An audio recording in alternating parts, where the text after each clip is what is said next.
Thank you, everyone, for being here today for our webinar on storytelling for change. This webinar is the third in our Citizen Activist series, a series that we hope will give participants the solid grounding they need in basic organizing skills so that you can take action on the issues you're passionate about. So we're thinking of these as Organizing 101. Today, we are really excited to hear from some of the best in the comms biz in Kansas to talk about effective storytelling and essential elements of persuasion, as well as the best tools to reach our communities. And we will have a Q&A to answer any questions you might have at the end. So I'll kind of go round robin here with some of my amazing colleagues. We have Jesse Kielman, our Communications and Media Manager at the ACLU of Kansas. Mark McCormick, our Director of Strategic Communications, and as he likes to say, a recovering journalist. Ask him all about it. Also have Rose Welch, our Community Engagement Associate. And finally, my name is Eileen Berquist, and I'm the Community Engagement Manager for the ACLU of Kansas. I'll be your host today and will moderate the chat and Q&A. So we will have time at the end for a question and answer session. We can go deep into the night if you want to, but we're going to make sure we hold some space for that. And we would love to hear from you. But if you have a question during the presentation, we ask that you type it into the chat directly to me, and I'll make sure we address your questions in the order they're received. We're going to do this for a couple of reasons. One, so we don't distract our presenters with all of the blinking lights in the chat. And two, so that we can get a really good recording, because this is going to go up on our website and be sent out to our email lists. And I believe that is all for housekeeping. I'm going to hand it off to Mark McCormick. Alrighty, thank you, Eileen. And I'll try to be brief to make sure that we leave time for the question and answers. But I'm going to start off talking about Daniel Kahneman and his book, Thinking Fast and Slow. And in his book, he's arguing that our fast brain, he thinks our brain is separated into two different systems. He said our fast brain system downloads narratives regardless of veracity, regardless of whether they are true or not. In fact, he says that we are conditioned to disregard facts if they get in the way of our narratives. If you don't believe me, here are a couple of examples. The Army, for example, says Black people serve at the highest rates. So why aren't African Americans considered the face of patriotism in this country instead of as a drain on society, which is the typical narrative? Example two, the Centers for Disease Control has said that Black men are the group most involved in raising their children. So why aren't Black men the face of fatherhood? And why are Black men known largely for abandoning children? My son actually had a fight at school once because some kid came up to him and asked if he knew who his dad was, because most Black kids don't. That's a really stubborn narrative. And why are these narratives so sticky? And I think it has a lot to do with how powerful these narratives are and how often they're repeated. It's almost like some people have disregarded facts that don't fit into their narrative. So for the purposes of tonight's discussion, I want you all to be thinking of storytelling as a tool that you use to build a powerful narrative. And I say this for a couple of reasons. One, stories make facts easier to remember. Two, stories create an emotional connection. And three, stories facilitate understanding and even trust. My favorite columnist, Leonard Pitts, once said in a speech that if you had just told him that Nazis had carried out a plan to murder 6 million people, his mind just wouldn't be able to wrap around something so horrific. But he said, if you told him about a little girl hiding from the Nazis in an attic and all the perils that that might encompass, and then asked him to multiply that girl's story by however million, he'd then have the depth of understanding that was far deeper than numbers or facts could ever convey. And Jesse's going to take it from here. Yeah, thanks, Mark. And I think that's a great part too, a point to jump in, because I think that's the power of storytelling, is you can take something, this is something that's really pervasive in our work when Mark and I are working on trying to do a campaign around some legislation or an ordinance or a bill. I mean, those are things that are mechanical and kind of, you know, the clauses and the you know, whatever, the mechanics of it can be really cold and hard to connect with. But then when you're talking instead about the people that it affects, that completely changes it and allows you to connect with it and understand it and support it or you know, oppose it as the instance dictates. So real quick, I'm going to go fundamentals real quick to the persuasion triangle, and these are the point of the persuasion triangle is it's 3 points that are supposed to be used kind of in balance with each other in creating arguments and in creating persuasion. And the first one that most people think of is logos, and that's your logic, your reasoning, your facts. And that's where a lot of people want to start with creating an argument. And that makes sense, right? You want it to make sense, you want it to stack up. But it's also really hard because it's really hard to get someone to connect with that too. That becomes, you know, but cold. It's not a complete argument if you're only using reasoning and facts. So another tenet that's really important to use is ethos. And that's your credibility, that's your trust. It might be your credentials if you're trying to make an argument about something medical. Not that that's anything that anyone's trying to do recently, but you might say, well, I went to, you know, I'm a doctor, or I, you know, and whatever, and or if you're an engineer or whatever it is, that could be a credential. It could be lived experiences too. This is something that I experienced. This is something I've seen here. And the question with that is you want to answer for whomever you're trying to reach or persuade of, why should you listen to me? Why is my voice important in all of this? And finally is pathos. And this is the Greek word from which we've derived the English word empathy. And so that's where are we connecting? Where are our hearts melding? How are people supposed to feel, and trying to create that and round that out as part of your persuasion as well. So the point of this is, and that's where storytelling really comes into. So I think it's really easy for people to think in terms of logic and figures and numbers, but it's also really easy to get bogged down in that and forget about the idea of sharing the stories that make your facts or your credentials relevant and pertinent. So we thought that in order to kind of showcase this, we'd go through and talk about one of the campaigns that we worked on this summer that was successful, and where we thought that we really used storytelling effectively, and that is the Wichita Non-Discrimination Ordinance. So real quick background, thanks Eileen for the class.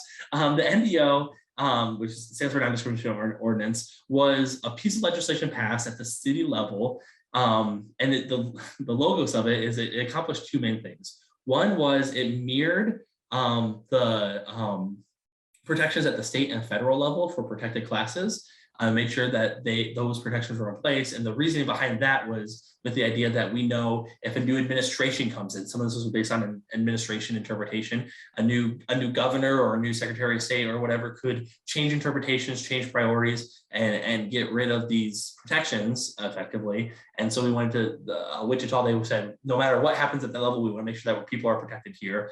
And the other reason is because the process, if you're experiencing discrimination, to rectify that at the state or federal level, I mean, it can be a process, it can involve paperwork and time and be very drawn out. And so they wanted to create a quicker, more accessible way to do that. So that's just a quick background, but we want to talk a little bit more about how we tackled this and how we try to use storytelling in advocating for this piece of legislation.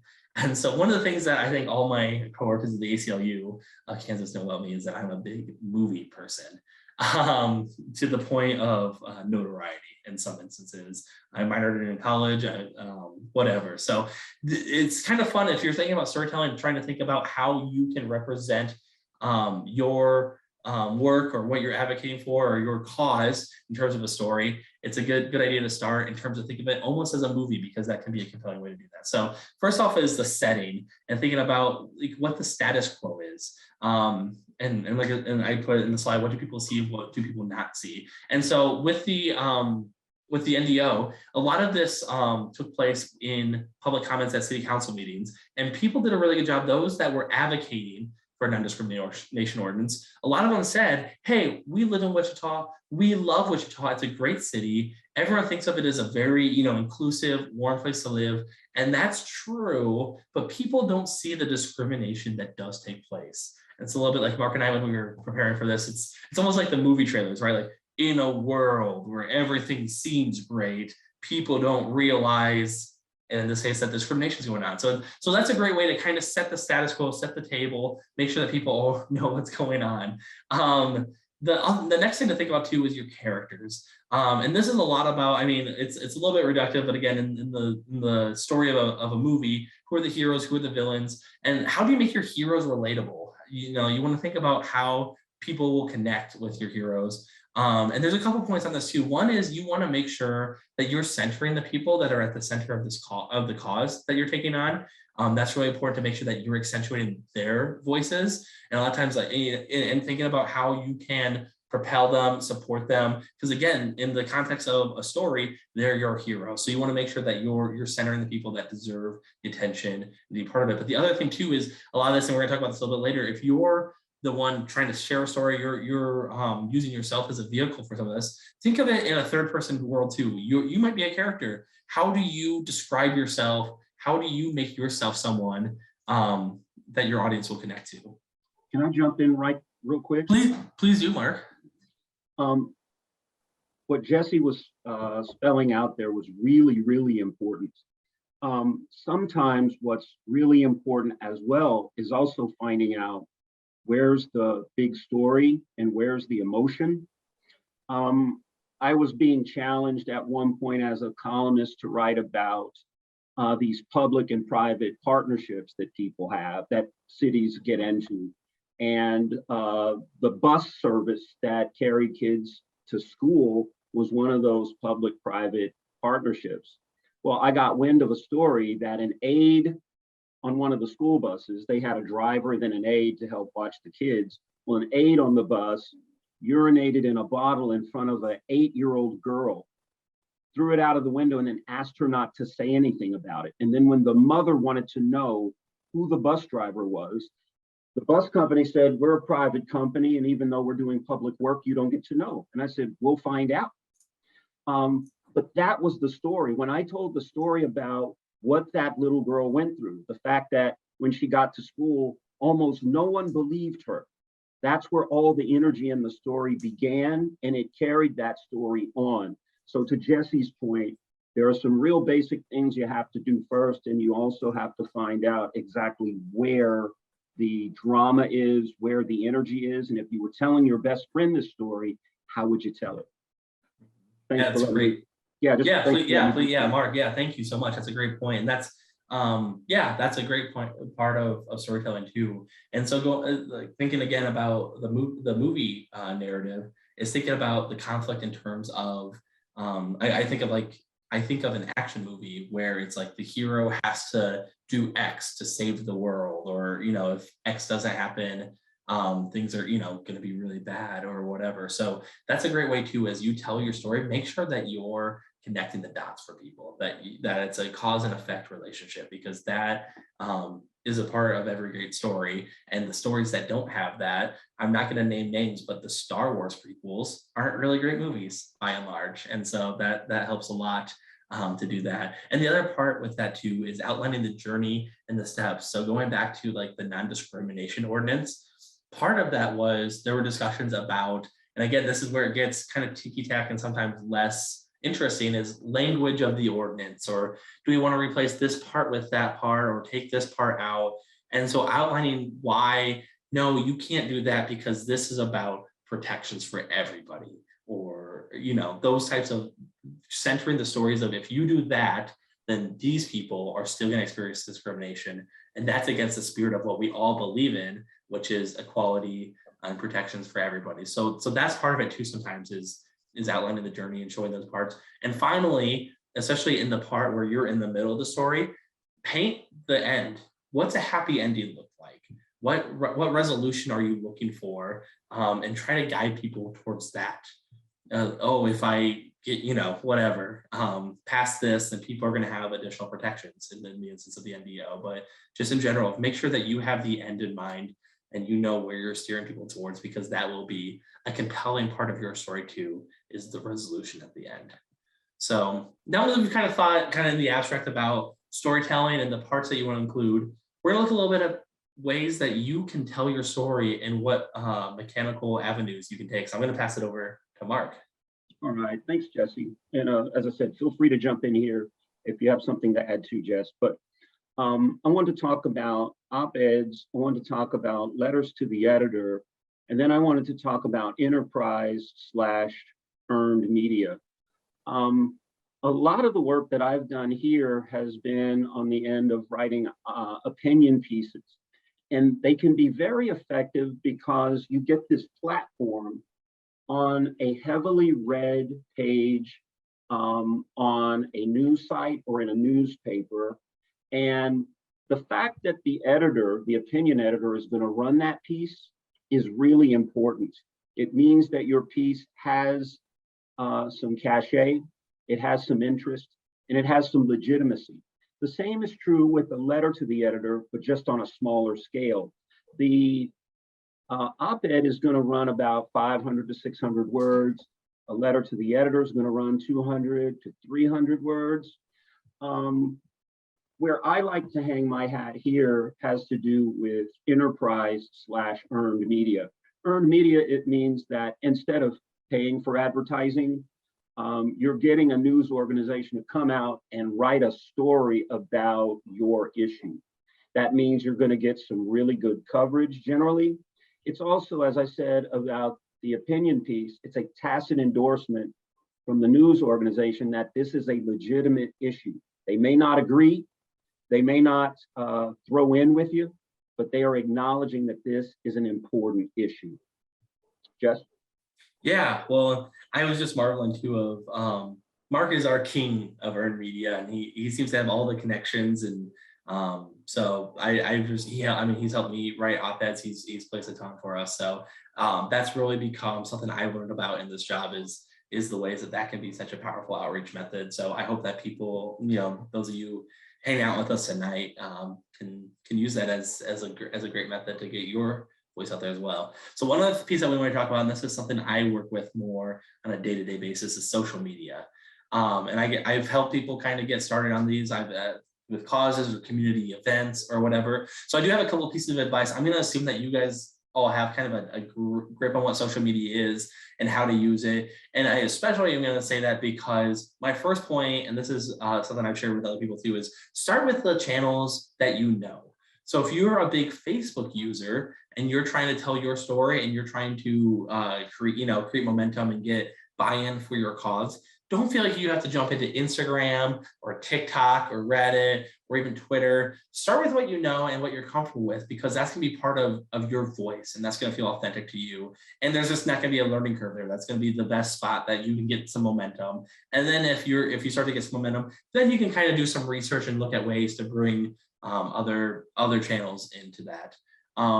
The other thing I'm going to say too is at that point, then the most important piece is to think about how you're going to place your story, how you're going to get in front of people's eyeballs. So one is you can tag people, and that's something that's been effective for us. I've gotten tagged, or ACLU has been tagged on Twitter, and that's gotten in front of me, and I can connect them with the legal team or send out a resource. A lot of times they're asking about, one that happens a lot is someone, I got blocked on social media by this county elected official or whatever. Well, we have a resource for that. So it becomes really easy for me to just say, yeah, here's a guide, follow that out. So that's a great way to think about who you need to tag, who you need to get involved with. The other great spot is more specific community pages. And a lot of communities have them. And so that's where I would look to make sure that you're in the right spot. But again, a lot of this is very channel specific. And so I want to, think about using what you're familiar with. Along with that though, and this is just to connect this to everything else we're talking about, is once you've kind of determined the strategy behind it, start using your storytelling techniques, what we're talking about now. Think about how you're going to craft your message. Who are you painting as the heroes? How are you going to use logos and pathos and ethos together to persuade people towards your cause? And so an example of that, again, bringing it together of, we did around the NDO, we did an op-ed with Rob Egan. And Rob Egan he spoke at the city council. That's how we first connected with him. I was watching, and it helps too. He's a forensics and performance teacher at a high school in Wichita. And so he knew how to grab an audience. So when he spoke to the mic, the first thing he said is, my name is Rob. I could hide the fact if I wanted to that I was gay, although I don't wish to hide that, but I can't hide the fact that I'm disabled. And that was a really interesting way to lead with his ethos, right? This is the credentials. This is why my voice is worth listening to in a story about discrimination protections. And so he tells a really compelling story about how he was applying for a job at a department store and as a cashier. And he was told that he wasn't going to be able to receive the reasonable accommodations of having a stool to sit at the register, which I would opine is probably the definition of a reasonable accommodation. And then he was also told that he was going to have to, as part of his job, go out to other departments and his mobility was going to be an issue there, which again, he was looking at a cashier position. There's no, you need a cash register open. And it's just really, it's really frustrating. He shared how he was frustrated with that. Again, empathy, feelings, that was his feeling. But he said, I explored and tried to use my protections under the Americans with Disabilities Act to pursue this, but I saw that it was going to be a long 6 month to a year process. It was going to involve a lot of paperwork, and I didn't have the time to pursue that because I needed a job and I needed to pay rent and put food on the table now. And so we connected with Rob and shared, again, the story I just shared with you. And Mark helped us get that place in the Wichita Eagle. And that was a big part too. One of the other things I will mention, just connecting some of the dots here, is social media. When we use social media on the ACLU side, and this is something that may be applicable to some of your causes that you're working on, is we really like it because we can share our work and talk about what we're doing. And then as it gets picked up in the media and has a little bit of a media life cycle, we can reshare the media stories and keep it fresh and keep it in people's minds. So we were able to, and again, we'll cover this a little bit more, cover some of what Rob said in real time and cover the meeting and the NDO in real time. And then as the op-ed was picked up, we were able to, again, share the same talking points and keep it as part of the conversation. Can I jump in here real quick, Jess? Please do, Mark. Real quick. So Dr. King once said that we only have a 2-week memory as a nation. I think now it's not even 2 weeks. It's basically a news cycle or two. What we're able to do with this earned media, with the op-eds, and even with the letters to the editor, we can extend the life of a story and keep it in front of people longer. And there's a general rule called the rule of 7, that sometimes people need to hear things 7 times before it begins to make an imprint on their memory. This helps us do that. And I'm going to brag on Jesse here. Jesse sat through the entire city council meeting. There were people lined up out the door. Jesse sat there and looked at and listened to every bit of testimony and found Rob, and then got Rob to do an op-ed. And that kind of centering of these powerful stories, I think, had a lot to do with why it passed. So that's awesome. Thank you, Mark. Mark and I are always, I think, passing praise back and forth to each other. So you're getting a very authentic window, because I'm about to say, Mark did an amazing job. He connected with Stephanie Byers, who was also a very important voice in this. And I had worked with Stephanie once before on some anti-trans legislation that was going through this legislature. And Mark has a really good tendency of finding interesting people. And I share this proponency with them and then just wanting to sit and listen to what they say, because you always end up smarter because of it. Which is a little bit of an indulgence on our part sometimes too, because we work with Rose and Eileen and Vanessa and all these amazing, interesting and enlightening people on our side. And so we get to listen to them. So Mark did a lot of work. So the letter to the editor he's going to talk about, but he also led an interview with Stephanie. And so part of this too is we didn't want to show the videos because we wanted to kind of, keep things going, but you can look back on our social media and find those. But we did a video interview with her and cut out some snippets. And then we ran a longer portion of that conversation as a podcast as well through our social media. So I'm going to pass it over to Mark to talk a little bit more about our work with Stephanie. Yeah, about the only thing I want to say here is that, well, two things, and I'll try to be really brief. I was sitting in these public forums where the NDO was being discussed, and I personally have a difficult time watching other people suffer. I'm not one of those people who has to put myself in the place of that person before I can understand why what's happening to them is wrong. And I was sitting in these NDO meetings, just seething, and Stephanie Byers was behind me. And during one of the breaks, we got to chat. And Jesse had kind of set everything up for her to do a letter to the editor, but the content of her letter ostensibly came from the conversation that I had with her. And there was enough content there also for a Twitter stream that we'll talk about a little bit later with Jesse. That's a great tease, Mark. Oh, and then here, yeah, I did an op-ed for the Kansas Reflector, and it's just about grievance envy, people who want to have a grievance but don't really have a grievance. And there were religious leaders at the event claiming that one group of people getting rights somehow diminished their rights. And I just wanted to make a very public point that they're one of the most powerful lobbies in the country. They're not oppressed. And that particular comment got more shares than the actual op-ed.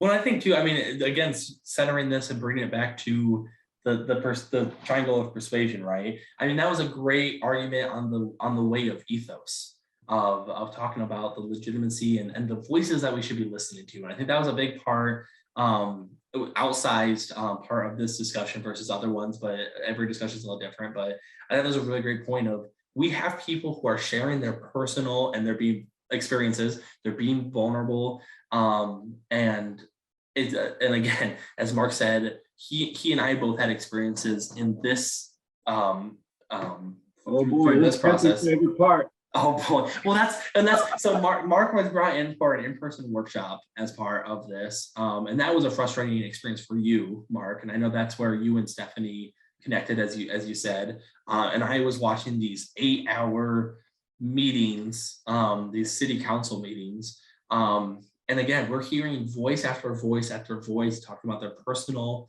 experience with discrimination and how it's affecting their life. We're talking about an ordinance that isn't superfluous. It's not for something, silly. Like I used the example earlier, ice cream, but like, we're not talking about getting ice cream for people, which is also not superfluous for me, by the way. I'm a big fan of ice cream, but we're talking about something even more important than that. We're talking about the right to live in a location and not be discriminated against because of who you are. We're talking about the right to have a job, to have work and employment and not be discriminated, and the rights just to exist in the world and go to restaurants and grocery stores and just live life in the way that everybody should be able to do.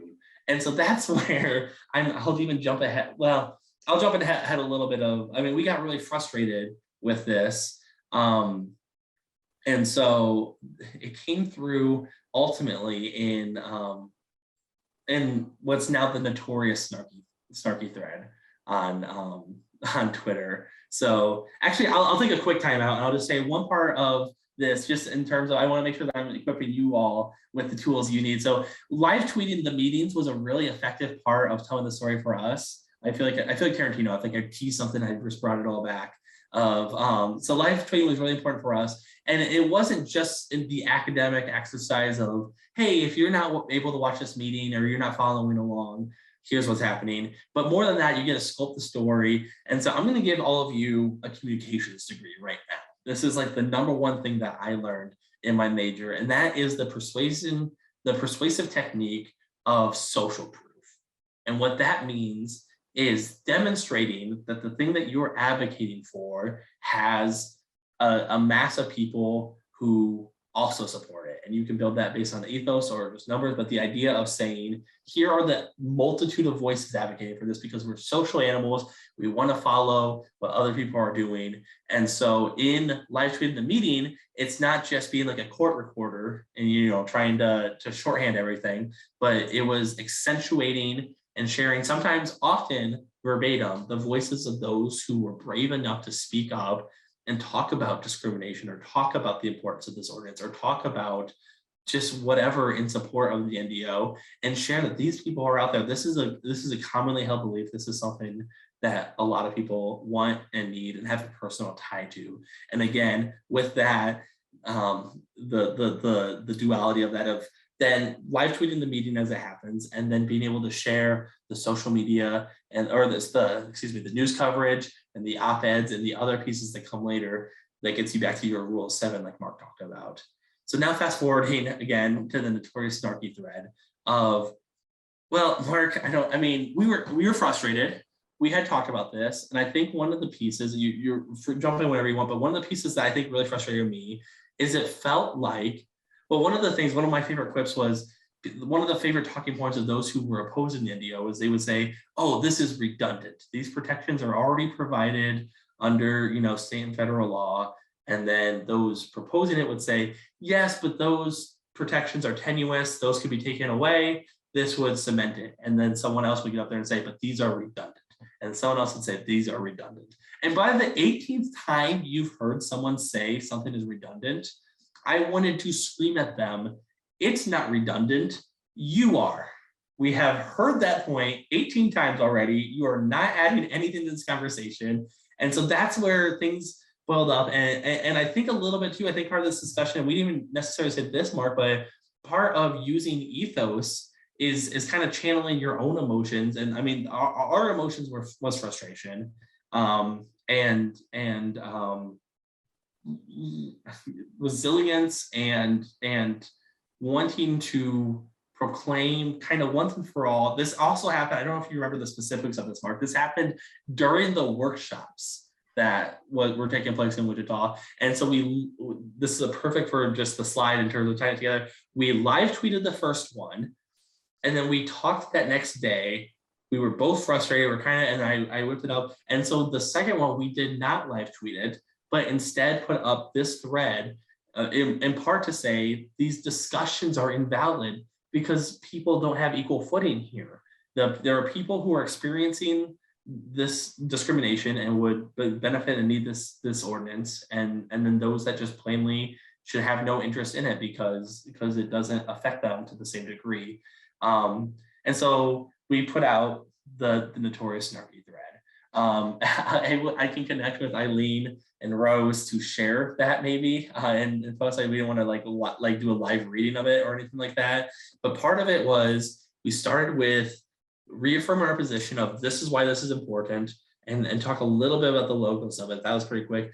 But then we ended up doing a whole section that was at the top of a tweet. We would put one of the arguments against that the opposition was making, and then we would, again, snarkily, scathingly address it directly. And so like one of the ones, again, I don't know if you can tell, the redundant thing really bothered me because it was heartless in addition to being stupid. And that was a really tough combination for me to want to swallow. And so you can see the little pull quote there, but I mean, again, the stakes of this could not be higher. If people could lose their jobs and their homes before, because of one of the talking points too was, oh, well, if those protections go away, then you can just pass something at that point. But again, no, you can't, because there's going to be a gap of time there in which so much damage can be done. And so that's where I got frustrated and Mark and I got frustrated and said, you know what, if you're gonna be hateful and you're going to invalidate the humanity of somebody, don't do it sheepishly, do it with some bravado. And so that's where I say, if you're good with that, don't hide behind redundant, own your hate and say it with your chest. So that was the poll quote we went with. Mark, do you have any final thoughts? I feel like I'm just back to... I mean, that's an important part. Earlier I was talking about whenever you're trying to figure out what story to tell, you have to look for the energy, you have to look for the emotion, you have to look for the drama. Maybe the better word could be you have to look for the outrage. And in that meeting, the outrage was there were people there trying to express how their lives were being trivialized by people opposing this NDO that granted them, in a sense, equal personhood. There were people pleading for their humanity.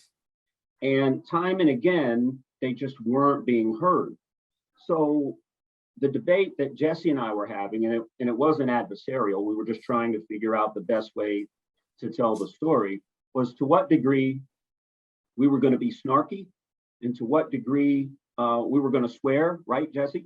And then to what degree would we be trying to channel some of the emotions that I heard after the meeting to better represent how people were actually feeling in the moment. And I would recommend that everyone just have the conversation. There's not necessarily a right or wrong. It really depends on who the audience is. But Jesse and I had the conversation. I think our Twitter thread and everything that came after it was better because we had the conversation. Yeah, well, I think that's something that's really special about our relationship too, Mark, is that I think we both really feel like we have that trust with each other that we can kind of bring something, raw or maybe, inconsistent, whatever, and we can have the conversation around it. And I have a question for you, Mark, real quick on this, because I'm trying to remember specific questions right now.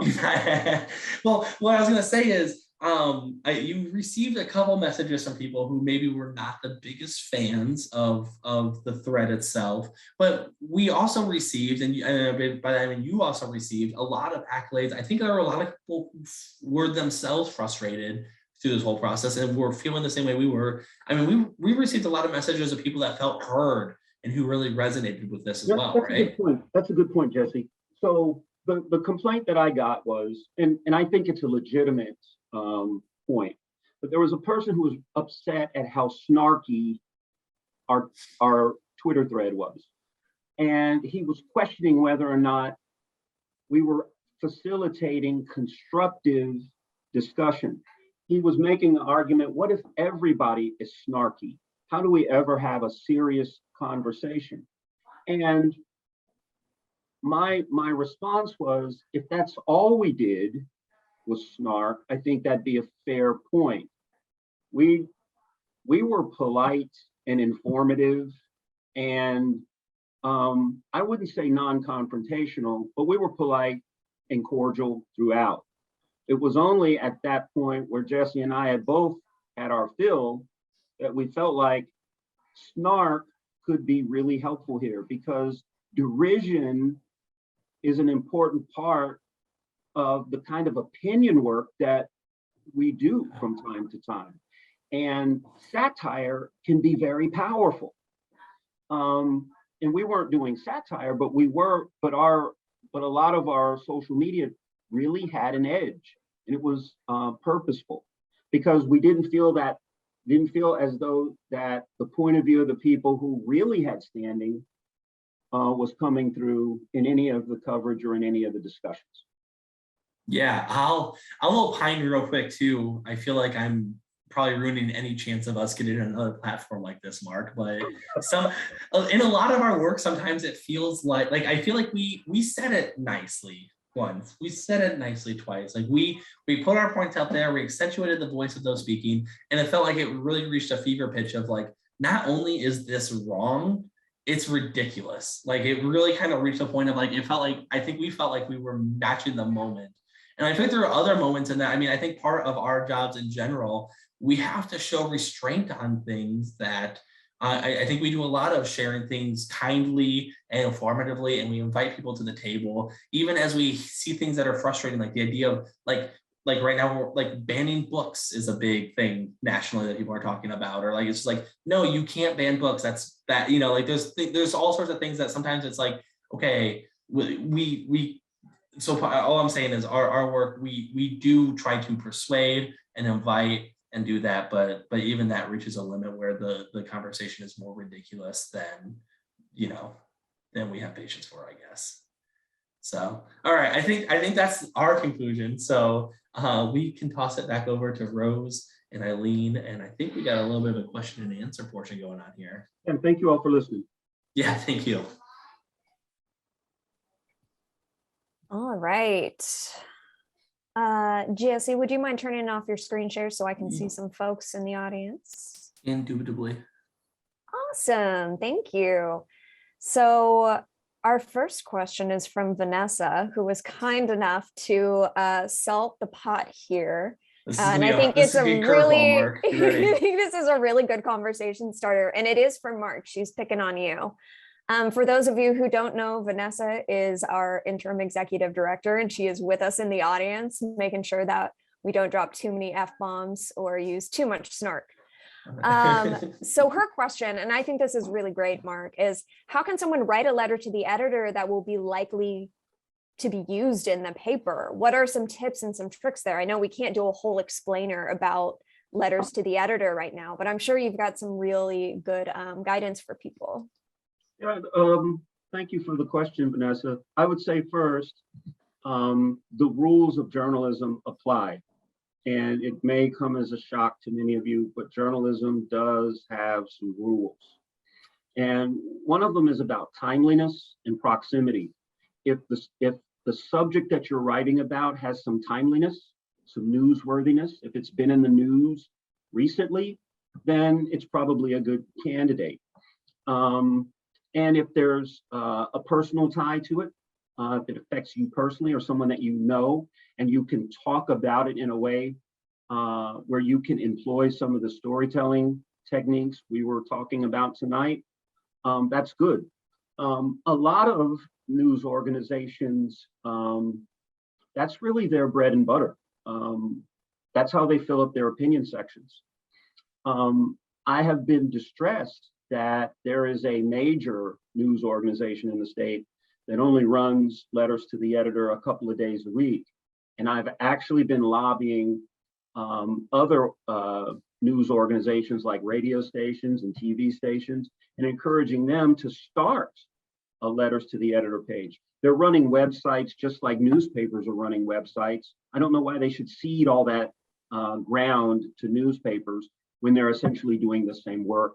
I don't know if they'd be ready to do opinion pieces the way editors do, newspapers do, but they could certainly run letters to the editor, and it would give people like us more avenues to have those points of view expressed.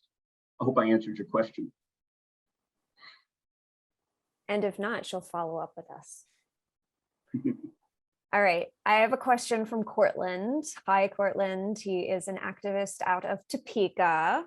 Great to see you. And this is a phenomenal question. Print versus broadcast, pros and cons of each. Oh, wow. Mark, I think that one's for you again. Well, you're taking me way, way back. I remember a time where people in television used to call us scribes. And I remember we used to call TV people different names. This is a really good question, and it really speaks to how much the industry has changed in the last 20 years.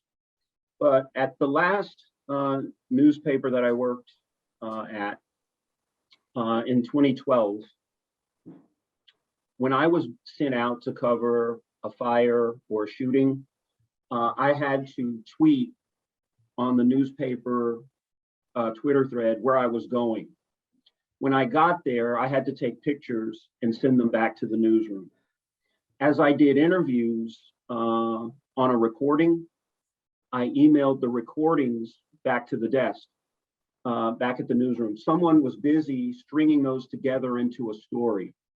When there was a fire, for example, and the fire chief came out to give us a sense for, of what was happening, I shot video of it and I sent that back. And as I was taking notes, I would dictate those notes and send them back to the desk.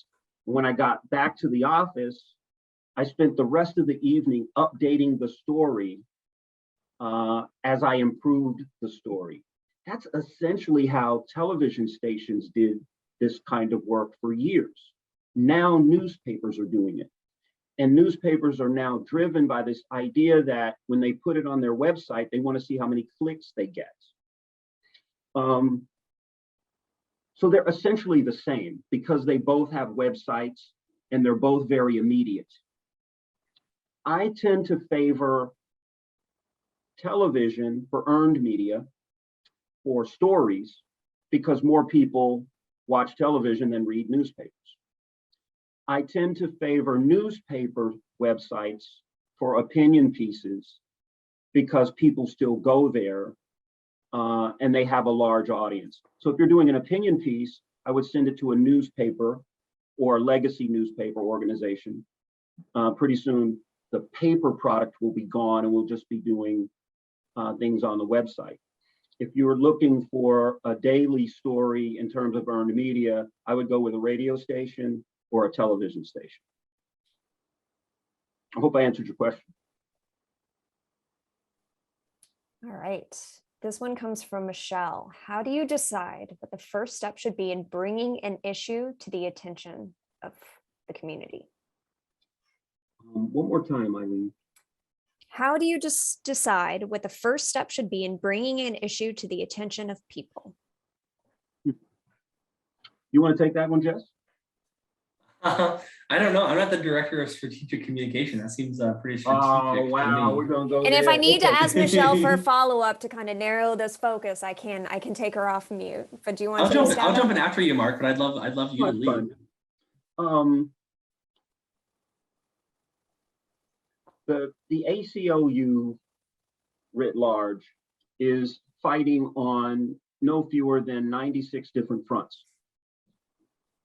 I'm talking about from immigration rights, to voter suppression, to criminal justice reform, you name it. If you're passionate about an issue, it's an issue worth raising to media. I would say that. And the depth of your feeling is an indication of how important it will be to push that story out to media and try and get media coverage of it. That'd be my answer. Yeah, I would say part of, and there's so many different ways to tackle this, but when we have a new issue come up, or sometimes we get a briefing from Eileen on something that's happening or from our legal department, but sometimes too, Mark and I just are in a meeting and talking amongst ourselves, and we kind of end up kicking it back and forth. And I think intuitively we follow a little bit of the, like, if I'm giving advice, the Ethos, Pathos logos, like you could write that out on a piece of paper if you wanted to. I mean, and then we end up looking too for parallel situations of like, well, you know, I don't know if I think it's an especially American thing, but one of the things that people hate the most is hypocrisy.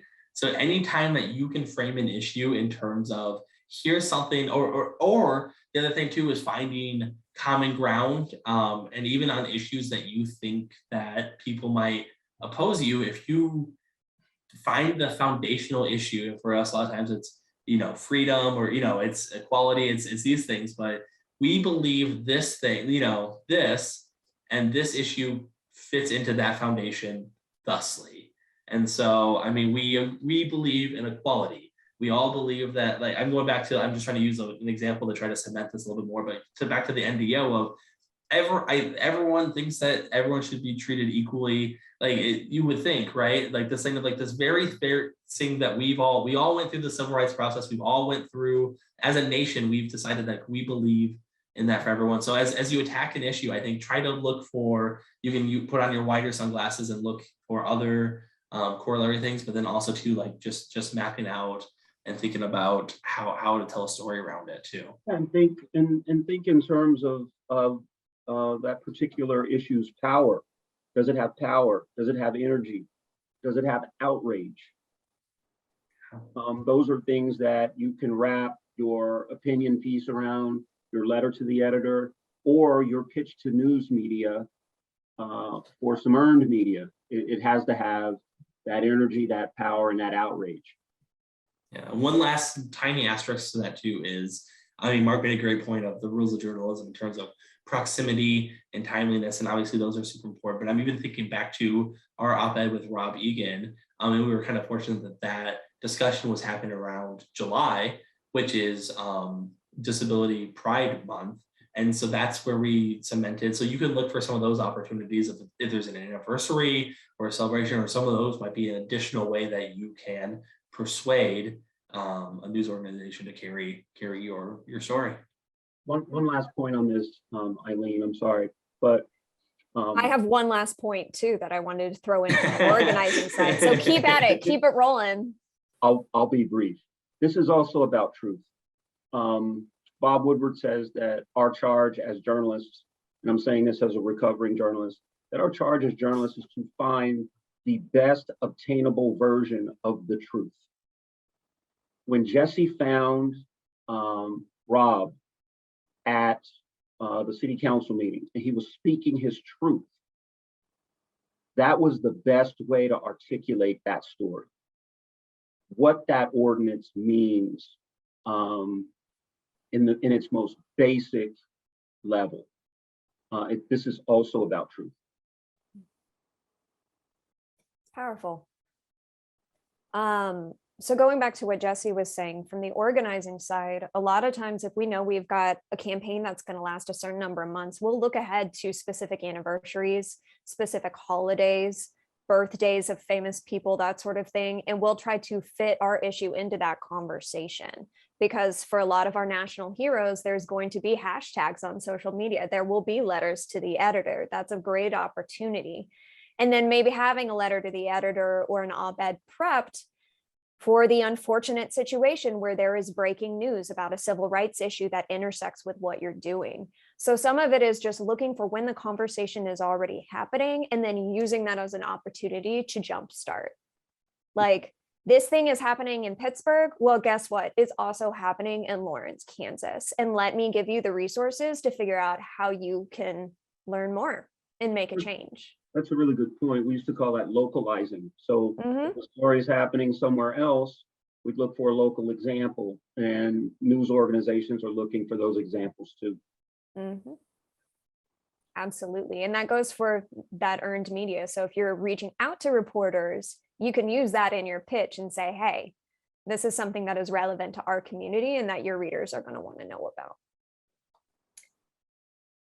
So without any further questions, though, if you have any that pop up, please let me know. I'm going to throw some links in the chat for everyone. And Rose, believe it or not, is going to give you homework. I know a lot of you think that you are past the age of homework. You are completely wrong. She's going to tell you all about it.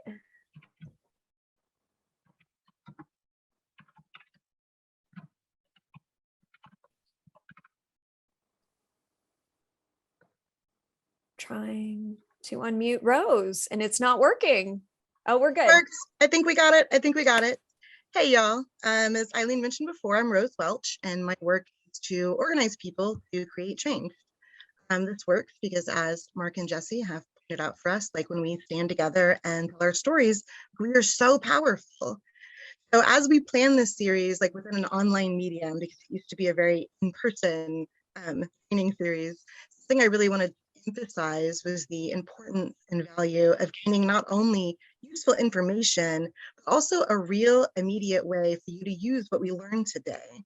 I love making the joke about assigning homework, but really these are important tasks that we can all do to move forward toward the better Kansas, the Kansas that we really all deserve. So first homework. As we learned today, we can absolutely utilize the power of our stories to positively impact the values and mindset decisions of our state legislators. Every year, our legislators set the policies that govern our lives. But a really cool thing is that our legislative system is specifically designed to put you and your stories right up front. So what we're asking right now today is for you to sign up, tell your stories with ACLU of Kansas. Your story is important and you deserve to be heard. So Eileen's going to drop a link in the chat. You can click to sign up. What will happen next is that I will reach out to you and we'll talk about your issue. Maybe your story is best told in a county commission meeting or at a school board meeting or in our state legislature. And we're going to be happy to help you take the first steps on that process and use your stories for good. Next homework, as Eileen also pointed out, things can happen so quickly. Civil rights issues can pop up on such short notice. And as we move into the 2022 legislative session next month, We anticipate a number of bad bills that will become bad laws unless we take action to defeat them. We've put together a rapid response team to address these bad bills. And I absolutely promise each and every one of you, whether you are a homebody who doesn't ever want to drive anywhere, or if you're a huge people person, there are actions you can take to help achieve these wins. So again, Eileen's going to drop a link to the chat. You can click there, give us your contact info, and I'll be reaching out over the next 2 weeks about like how you can join our rapid response team. Finally, the last thing, and this one's very easy, I promise. Our next activist training is coming up next week, and we are so excited about this to be working with Melissa Steeler, who's the Advocacy Director at Loud Light. In our next training, we're going to talk about power mapping, like what it is, how to do it, and why it is essential to winning. This is going to be our most hands-on training in the series, so click the link in our chat to register. Quick recap. We want you to stand with us and tell your stories this legislative session to make change. The next thing we want you to do is join our rapid response team. I promise there are tasks for you to do, whether you like talking to people or not, that's okay. And the next thing is we really want to see you next week for our training series. So that's all I've got. Thanks, y'all. Awesome. So for anyone who might have missed that, because Rose, your audio went out a little bit here and there. No, you're good. You're good. There are 3 links there. And if you, for some reason, don't want to save them or don't want to click them now, we will be sending a follow-up email with the recording of this webinar and all 3 links. So it should be in your inbox and ready to go bright and early tomorrow morning, because I know everyone is really excited to start telling their story. And I think that's it. I just want to thank everyone for being here tonight, especially those of you who are coming back to this series week after week. We really appreciate it. We will also be sending out a survey to tell us how we can do better in the future. This is our first pass at this series, and so we want your input so that we can continue to do good things. And I want to thank my amazing colleagues, because it is such a treat to be able to just hang out with you all in the evening and hear how passionate you are about your work. And if I can jump in for one more moment too, excuse me, if this is your first time joining one of these series, excuse me, please make sure you sign up for the next one.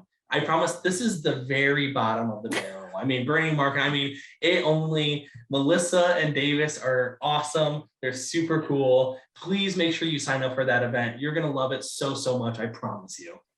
All right. Melissa and Davis are rock stars, but you are as well. So thank you for being with us tonight and for sharing your expertise. And anytime you want to chat with your ACLU organizing staff, you've got our emails. Feel free to reach out. Have a good night, everyone.